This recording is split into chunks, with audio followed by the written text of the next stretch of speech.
কাউকে মারার জন্য বিষের প্রয়োজন হয় না, ছোট ছোট অবহেলাগুলোই যথেষ্ট। সব সহ্য করা যায়, কিন্তু প্রিয় মানুষের অবহেলা সহ্য করা যায় না।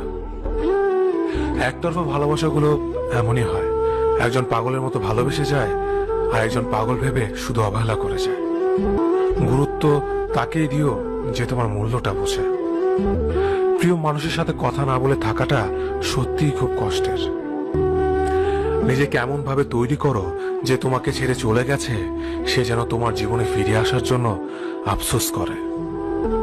সময় একদিন বুঝিয়ে দেবে তুমি কাকে খুঁজতে গিয়ে কাকে হারিয়েছ।